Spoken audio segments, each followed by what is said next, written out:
اس تکلیف کو صبر کے ساتھ برداشت کرنے سے۔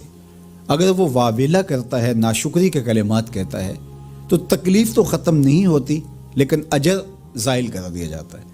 تو اس لیے ہمیں ہر صورت کے اندر صبر کے دامن کو مضبوطی سے تھامنے کی تلقین کی گئی ہے، اور اہل ایمان کو یہ بھی سبق دیا گیا کہ جب انہیں کوئی بھی مصیبت پہنچتی ہے تو وہ کہتے ہیں انا للہ و انا الیہ راجعون، کہ ہم اسی کے ہیں اور اسی کے حضور پلٹ کے جانا ہے۔ تو یہ وہ امر ہے کہ جو ان کی طبیعت کے اندر ٹھہراؤ پیدا کرتا ہے اور ان کی زندگیوں کے اندر اللہ تعالیٰ جل شانہ پر جو یقین ہے اس کا پتہ دیتا ہے۔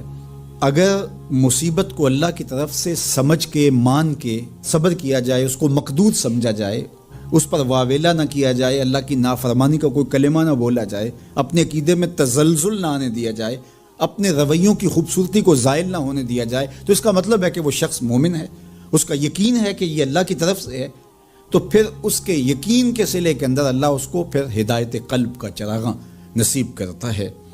اور فرمایا واللہ بکل شیء علیم، اور اللہ ہر شے کو جاننے والا ہے، اسے پتہ ہے کہ کسی پر مصیبت نازل کیوں کرنی ہے، اور اس مصیبت سے اس کا امتحان لینا مقصود ہے، اس کے درجوں کو بلند کرنا مقصود ہے، اس کے گناہوں کو معاف کرنا مقصود ہے، اس کو کسی آزمائش میں ڈال کر کے اس کو مزید کندن بنانا مقصود ہے، یا اس کا کیا مقصود ہے، اس کو سزا دینا مقصود ہے، یہ اسے پتہ ہے۔ تمہارا رب تمہاری طرف آنے والی جو تکلیفیں ہیں ان کے اندر ہزارہا پنہا حکمتوں سے واقف ہے۔ یہاں یہ بات بھی سمجھنے کے قابل ہے کہ جو شخص مصیبت کے آنے پر صبر اور استقامت کے ساتھ اس سے نپٹتا ہے اور اللہ پر جو اس کا یقین ہے اس میں تزلزل پیدا نہیں ہونے دیتا، کل من عند اللہ، اے محبوب فرما دیجئے جو کچھ ہے وہ تمہارے رب کی طرف سے، یہ اس کا خیال اور فکر ہے کہ یہ میرے اللہ کی طرف سے، تو پھر اس مصیبت کو ٹالنے والا بھی وہی ہے۔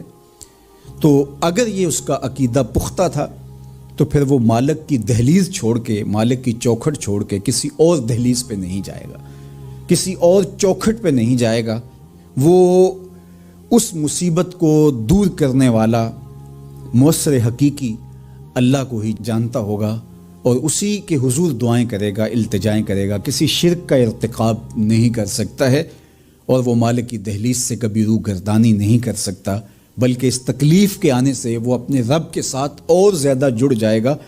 اور اگر وہ صبر کرے تو یہ اس کا ایک مرتبہ ہے کہ وہ حوصلے کے ساتھ اس تکلیف کو برداشت کرے، اور دوسرا مرتبہ جو اس سے بڑھ کر ہے کہ اس پہ اللہ کی رضا کے سانچے میں اپنے آپ کو ڈھال لے کہ جے سونا میرے دکھ وچ راضی، میں سکھ نو چلے ڈاواں۔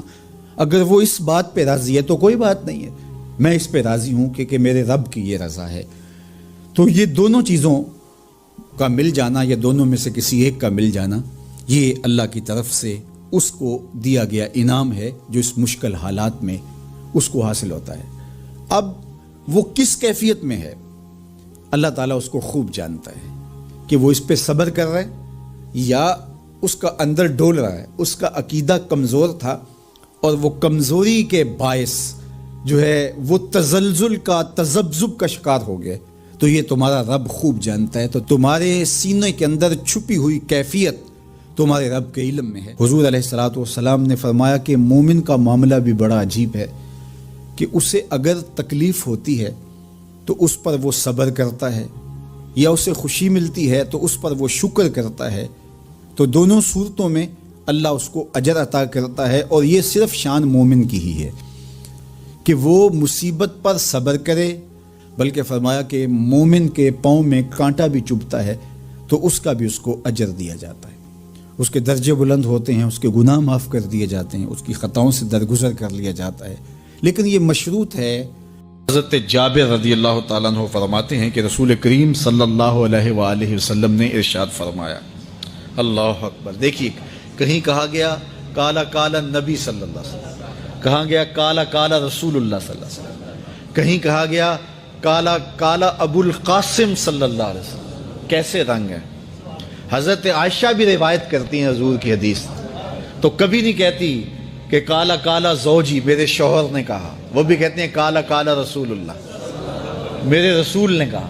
حضرت عباس روایت کرتے ہیں تو کبھی نہیں کہتے کہ میرے بھتیجے نے کہا, وہ بھی کہتے ہیں قال قال رسول اللہ صلی اللہ علیہ وسلم. اللہ اکبر. حضرت علی روایت کرتے ہیں, حضرت علی حضور کے بھائی لگتے ہیں نا, تو کبھی نہیں کہتے قال قال اخی, میرے بھائی نے کہا, وہ بھی کہتے ہیں قال قال رسول اللہ صلی اللہ علیہ وسلم. اللہ اکبر. یار رسول کا رشتہ کتنا بڑا رشتہ ہے.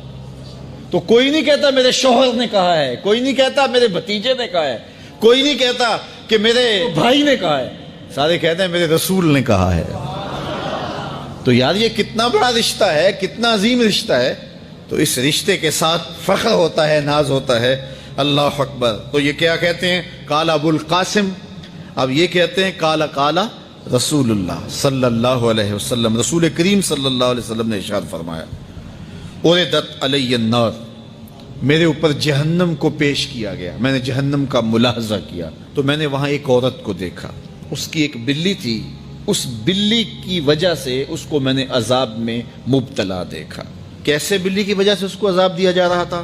اس نے بلی کو باندھا ہوا تھا, قید کیا ہوا تھا.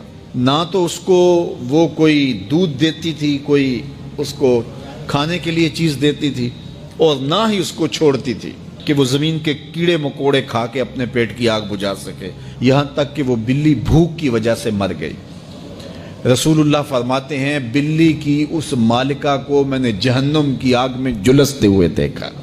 اور عمر بن عامر الخزائی, بنو خزاعہ کا شخص عمر, اس کو میں نے دیکھا اپنی انتڑیوں کو جہنم کی آگ میں دھکیل رہا ہے. اس کی انتڑیاں نکلی ہوئی ہیں اور جہنم کی آگ میں گھسیٹتی ہوئی اس کی انتڑیاں جا رہی ہیں. یہ پہلا شخص تھا جس نے صائبہ بنائے تھے, جانوروں کے کان چیر دیے اور بتوں کے نام پہ چھوڑ دیے. یعنی سب سے پہلے بت پرستی کا آغاز عرب میں کرنے والا بنو خزاعہ کا عمر بن عامر یہ تھا. تو اس کو میں نے حضور نے فرمایا دیکھا کہ یہ جہنم کی آگ میں جلس رہا ہے.